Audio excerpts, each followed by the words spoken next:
안녕하세요. 책사랑 오스칸입니다. 신간혁명 제16권 138페이지부터입니다. 저자는 이케다 다이사쿠, 펴낸 것은 화강신문사입니다. 미국과 당시 소련을 중심으로 한 동서양 진영의 대립의 골은 여전히 깊고 냉전 구조는 한층 견고해졌다. 그것이 세계 각지에서 나라의 분단과 분쟁을 초래해 베트남 전쟁은 수렁에 빠진 지 오래였다. 뿐만 아니라 한반도도 남북으로 나뉘고 독일도 동서로 분단된 채 거의 20년의 세월이 흘렀다. 또 공산권 내부에서도 소련과 중국의 관계가 악화돼 이데올로기 대립뿐만 아니라 중소 국경에서 양국 군대가 무력 충돌을 반복하게 이르렀다.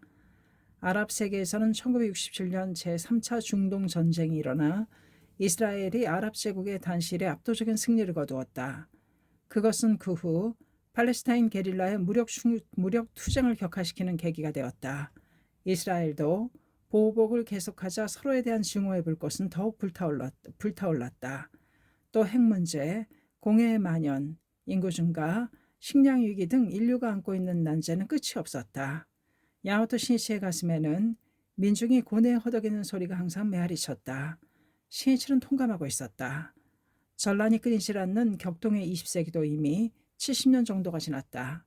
남은 약 30년 안에 평화를 향한 확실한 도표를 인류에게 제시해야 한다. 그렇지 않으면 21세기 또한 세계는 대립과 항쟁의 비극을 반복하게 된다. 그리고 그것은 틀림없이 인류 존망의 위기를 초래할 것이다. 시인처는 그 근본적인 해결책은 불법의 광선 유포라고 강하게 확신했다. 그러나 하나하나 구체적인 문제에 대한 해결책을 찾으려면 여러 영지를 결집할 필요가 있다. 특히 뛰어난 지성과 나누는 대화와 촉발이 불가결하다. 또 불법 천리를 기반으로 한 자신의 인간주의라고도 할 수 있는 사상에 문화도 종교적 토양도 전혀 다른 토인비 박사가 얼마나 찬동할 수 있을까? 그리고 얼마나 서로 공감할 수 있을까 하는 것도 신책에는 커다란 테마였다. 그것은 앞으로 세계 강포를 전망하는 데 지극히 중요한 시금석이 되기 때문이다. 미국의 철학자 듀이는 갈파했다. 전달되지도 않고 공유되지도 않고 표현하는데 재생할 수도 없는 사상은 독백에 지나지 않는다. 그리고 독백은 어중간하고 불완전한 사상에 지나지 않는다.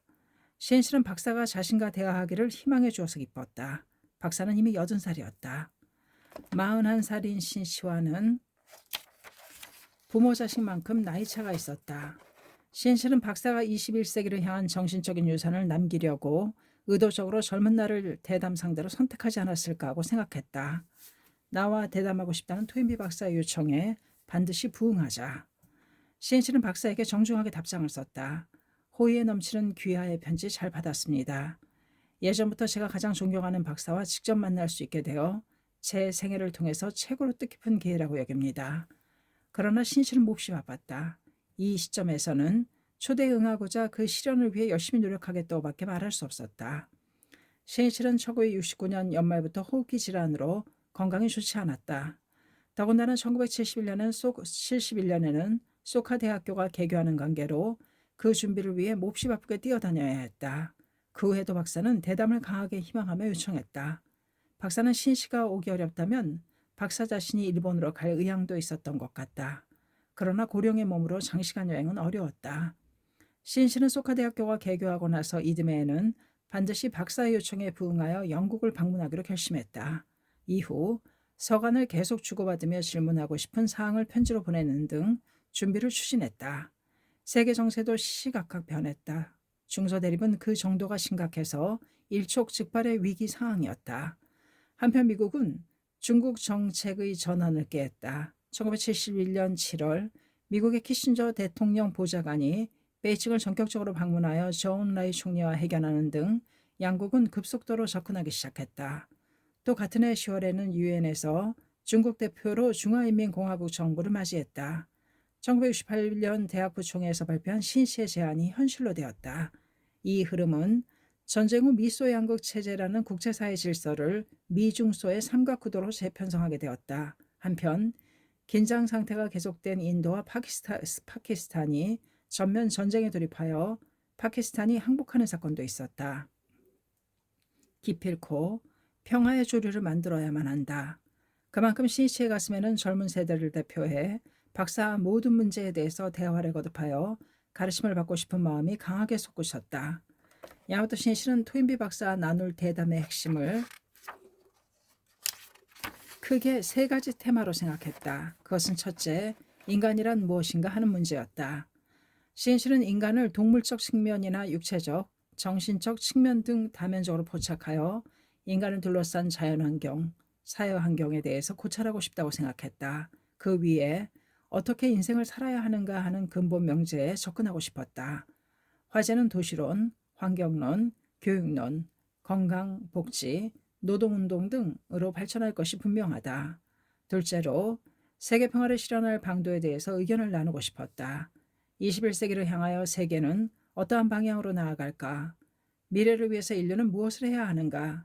그것은 사람들의 최대 관심사인 동시에 인류가 암중모색하고 있는 문제라 해도 좋았다. 신이치도 박사와 마찬가지로 가까운 사람 중에 전쟁 희생자가 몇 명 있었다. 신이치는 평화의 대도를 여는 일이 바로 자신의 책무라고 마음 깊이 다짐했다. 그러므로 현대 각국이 안고 있는 여러 문제를 직시하면서 왜 전쟁이 반복해서 발발하는지, 그 어리석은 역사를 단절하려면 인류는 어떻게 해야 하는지에 대해서 대화를 나누고 싶었다. 여기서도 지도자론이나 파시즘론, 군사 문제 등을 논하면서 지구를 평화적으로 통합하기 위한 방법을 찾아내고 싶었다. 셋째로 생명 근원에 다가가는 대화다. 생명이란 무엇인가? 인간은 어디에서 나타나 어디로 사라지는가 등이다. 이러한 문제는 종적인 시간 축에서는 생명의 영혼을 논하고 횡적인 공간 축에서는 한없는 우주에 대하여 대화하는 장대한 테마가 되어 종교 철학론이 될 것이다. 그리고 종교가 문명을 창조하는데 어떠한 역할을 할 수 있는지, 또 박사가 주장하는 궁극의 정신적 실제 등에 대해서 의견을 교환하길 희망했다. 어쨌든 동양인인 신이치와 서양을 대표하는 지성이 나누는 대화다. 인류의 미래를 여는 시사성 풍부한 대담이 되어야 한다고 신이치는 깊이 다짐하며 준비에 여념이 없었다. 야마토 신이치가 탄 제트기는 시베리아 상공을 비행하고 있었다.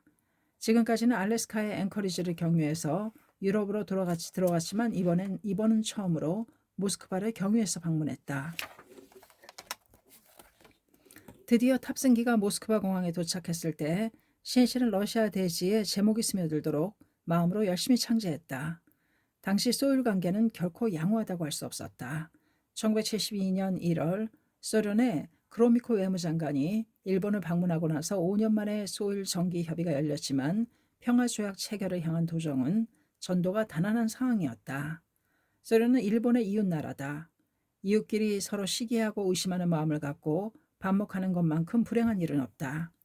신이치는 일찍이 양국은 신뢰와 우정으로 연결되어 함께 평화의 길을 걸어야 한다고 주장했다.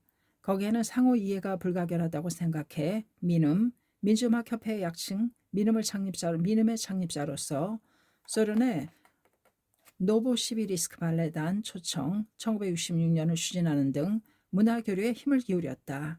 또 신이치는 스탈린 시대에 많은 사람이 숙청당했다는 이야기를 들었다. 그런 만큼 소련의 지도자에게도 생명존엄간에 선 인간주의 천리를, 나아가 인류는 가족이라는 지구민족주의 사상을 끝까지 호소해야 한다고 강하게 느끼고 있었다. 잠시 마음속으로 창제한 후 신이치는 동행자들에게 선언하듯 말했다. 나는 가까운 장래에 반드시 모스크바를 정식으로 방문하겠소. 소련 지도자들과 어떻게 해서든 평화의 길에 대해서 대화를 나눠야 합니다. 모두 아무 말 없이 고개를 끄덕였지만 실현하기 어려운 염원에 지나지 않는다고 느낀 듯하다. 그러나 아내 미네코마는 기필코 이루어야 할 신이치의 사명이자 강철 같은 맹세임을 간파했다. 실제로 신이치는 그 후 2년 뒤 가을에 소련을 방문하여 크렘린에서 코시킨 총리와 회담하게 된다. 야마모토 신이치 일행이 파리에 도착한 때는 현지 시간으로 4월 29일 오후 6시가 지나서였다. 파리 오를리 공항에서는 프랑스 이사장이 된 가와사키 에이지를 비롯해 20여 명의 멤버가 만연의 웃음을 띠며 맞이했다. 일행은 공항에서 소시에 탄생한 파리 본부로 향했다. 파리 본부는 1969년에 구입하여 이미 해관으로 사용하고 있었다. 그러나 멤버들이 야마모토 회장을 맞이해서 정식으로 개관식을 하고 싶다고 요청해 이번에 개관식을 갖게 되었다. 공항에서 약 20분 만에 파리 본부에 도착했다. 해관은 한적한 주택가에 있었다. 정원에는 잔디가 깔려 있고 철근 콘크리트로 지은 강당이 있는 2층 건물과 3층 건물에 별관 등이 있었다. 가와사키는 해관을 안내하면서 감개무량한 표정으로 시인에게 말했다. 7년 전에 파스칼 거리에 있던 방 2칸짜리 제 아파트를 유럽 사무실로 쓰며 출발한 것을 생각하면 마치 꿈만 같습니다.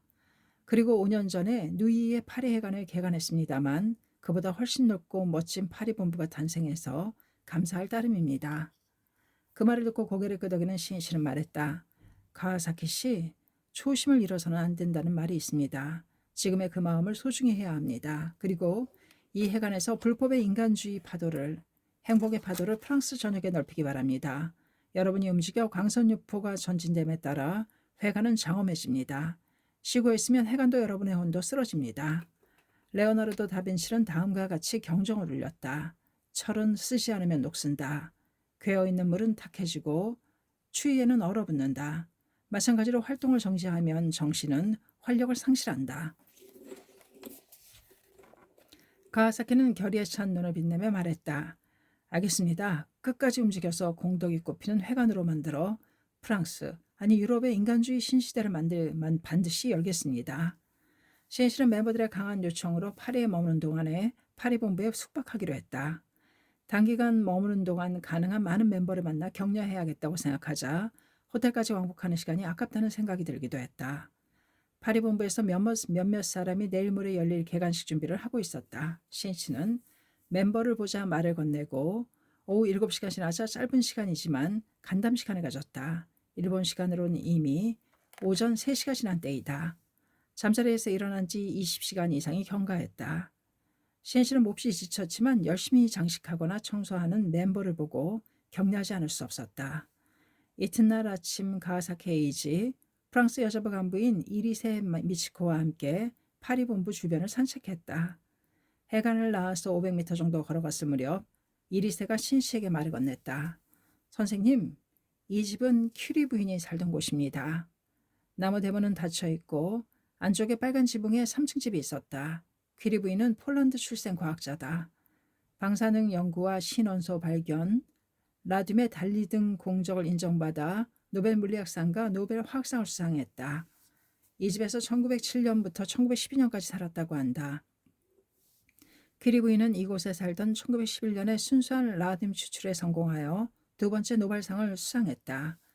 가장 사랑하는 남편을 갑작스러운 교통사고로 여의고 5년 후의 일이었다. 그 비애를 딛고 다시 일어나 아이들을 키우며 사명의 길을 계속해서 걸었다. 신씨는 말했다. 나는 큐리 부인의 위대함은 노벨상을 2번이나 받았다는 사실보다 비애해지지 않는 강인함에 있다고 생각합니다. 순풍에 돛을 단 듯한 인생이란 있을 리 없습니다. 인생은 오히려 고난뿐입니다. 고난을 극복하려면 자신의 사명을 자각해야 합니다. 거기에서 희망이 생겨납니다. 이날 신이치는 토인비 박사와 나눌 대담을 준비하느라 여념이 없었지만 저녁 무렵에는 멤버와 함께 근행하고 격려했다. 이튿날 5월 1일에는 파리 본부 개관식을 열었다. 식전을 준비하듯 하늘에는 태양이 눈부시게 빛났다. 회관뜰에는 짙푸른 잔디가 반짝이고 튤립, 마로니에 등 각양각색의 꽃이 서로 경쟁이라도 하듯이 피어 있었다. 이날 멤버는 프랑스 각지를 비롯해 영국, 당시 서독, 이탈리아, 네덜란드, 스위스 등 유럽 각국, 나아가 이집트나 이란에 거주하는 멤버도 기쁨에 넘쳐 달려왔다. 오전 11시 30분 시치가 현관 정면 앞에 준비된 테이프를 커팅하자 커다란 박수 소리가 울려 퍼졌다. 이어서 2층 강당에서 대표 200수십 명이 참가하여 개관 기념 근행회를 열었다. 시치의 도사로 독경을 시작했다. 각국 멤버의 목소리가 하나로 맞물린 경쾌한 근행이었다. 이어서 가와사키 에이지가 1961년 야마토 회장이 유럽을 처음 방문한 때부터 지금에 이르는 발전의 발자취를 말했다. 그리고 근대 문명을 낳은 유럽에서 인류 문명을 소생시키기 위해 새로운 생명 르네상스를 일으키자고 호소했다. 성격이 온화한 가와사키라고는 생각할 수 없을 정도로 기백 넘치는 말투였다. 가와사키는 일본어로 이야기를 마치고 이번에는 프랑스어로 말하기 시작했다. 참가자 대부분은 프랑스 사람이기 때문에 같은 내용을 한 번 더 프랑스어로 반복했다. 그것은 니치른 불법이 널리 프랑스에 넓혀져 정착하기 시작한 증거이기도 했다. 신실은 멤버 한 사람에게 시선을 쏟았다. 기쁘게도 5년 전에 파리를 방문했을 때는 본 적이 없는 새로운 얼굴이 많았다. 대성인은 다카하시 전답서에서 그 지방의 불법은 귀하에게 맡기겠소라고 말씀하셨다. 나라마다 문화도 습관도 사고방식도 다르다. 그러므로 세계 광선 유포도 또한 그 나라 사람이 일어나 책임을 지고 추진해야 비로소 불법이 사람들 속 깊이 뿌리를 내릴 수 있다. 파리본부 개관 기념 근행회에서 마지막으로 야마토 신이치가 마이크를 향했다. 신이치는 세계 강포에 매진하는 존귀한 동시의 분투를 찬탄한 후 애틋한 자신의 심정을 솔직하게 말했다. 나는 여러분과 평소에는 좀처럼 만날 수 없지만 모두 내 형제자매라고 생각합니다. 가장 사랑하는 여러분과 가족이 건강하고 서로 사이좋게 행복한 인생을 걷기를 날마다 진지하게 기념하며 제목을 보내고 있습니다. 신이치의 말에 한층 더 힘이 들어왔다. 또 광선 유포를 위해 사는 여러분은 민족이나 국적에 관계없이 평등하게 니시렌 대성인의 자식입니다. 광선 유포는 불법의 자비로운 빛으로 온 세계 사람들을 행복하게 하는 성업입니다. 여러분은 그 일을 위해 태어났다는 엄연한 사실을 자각하기 바랍니다. 그리고 그 사명을 위해 끝까지 사는 데 바로 자신의 인간혁명이 있고 자타공이 무너지지 않는 행복경애를 구축할 수 있습니다. 현대사회가 혼미하고 불행한 근본 원인은 무엇을 위해 사는가, 무엇을 위한 인생인가 하는 목적관이 확립되지 않은 데 있습니다. 여러분은 대성인의 자식이라는 자각과 긍지를 갖고 어떤 나라, 어떤 지역, 어떤 환경에서든 당당하게 가슴을 펴고 자기 사명의 길을 꿋꿋이 걷기 바랍니다. 중요한 것은 사명을 끝까지 완수하는 용기이며 도전입니다. 유명한 철학자 파스칼은 사고가 인간의 위대함을 만든다는 말을 남겼다. 그것을 실현하려면 실천해야 한다. 그러므로 행동이 인간의 위대함을 만든다는 것이 신이치의 신념이었다.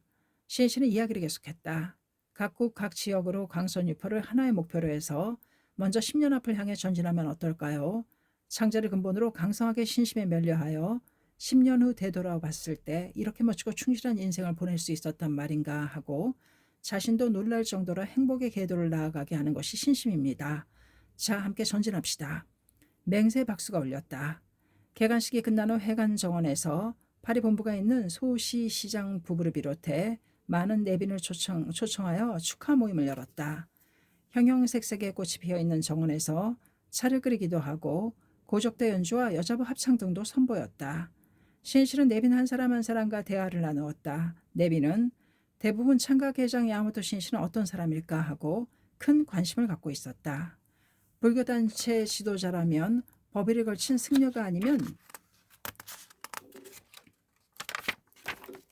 보기에도 신비로운 분위기를 풍기는 인물이 아닐까 하고 생각한 사람도 많은 듯했다. 그러나 양복 차림으로 바쁘실 텐데 참석해 주셔서 황송합니다. 고맙습니다. 제가 회장 야마토입니다 하고 정중하면서도 허물없이 인사를 나누는 신이치를 보고 내빈들은 한결같이 놀라움을 감추지 못했다. 게다가 신이치 행동에는 진심 어린 배려가 넘쳐 있었다. 상대방이 연로한 분이면 통로에 턱이 있으니 조심하세요 하며 도중까지 손을 잡아 안내했다. 또 신이치의 이야기는 재치와 유머가 풍부하여 주위에는 밝은 웃음이 넘쳤다. 그리고 신이치 옆에는 기모노를 입은 아내 미노코가 서서 정말 고맙습니다 하면서 푸근하고 상냥한 미소를 띠고 모든 사람을 맞이했다. 귀가할 때 내빈 중 한 사람이 가사키 에이지에게 말했다. 당신의 불교의 가르침이 어떠한 것인지 저는 모릅니다. 그러나 야마모토 회장을 대하면서 있는 그들의 모습으로 성의를 다해 우리를 맞이한다는 것을 느낄 수 있었습니다. 사람을 소중히 하는 마음으로 가득 차 있었습니다. 저는 권위의 가면을 쓴 성직자가 군림하며 엄숙한 가르침을 설하는 종교의 시대는 끝났다고 생각합니다. 중요한 것은 인간주의입니다. 그 인간주의를 당신의 단체에서 느꼈습니다. 가하사키는 들뜬 목소리로 말했다. 그렇습니다. 그것이 진실한 불교입니다. 우리 종교입니다. 교인은 인격 행동으로 표현된다. 니시란 불법이 국경을 초월하여 오늘날 세계 종교로 확대된 바탕에는 사람의 행동이 있었다 해도 좋다. 야마토 신이치는 5월 4일 파리에서 런던으로 이동할 예정이었다. 파리에서는 토인비 박사와 나눌 대담에 대비해 멤버들을 격려하는 틈틈이 질문 내용을 정리했다. 그런 일정에서 회장 취임 12주년이 되는 5월 3일을 파리에서 맞이했다. 해외에서 5월 3일을 맞이한 적은 처음이었다. 그것은 실로 세계 광선유포 신시대의 도래를 상징했다.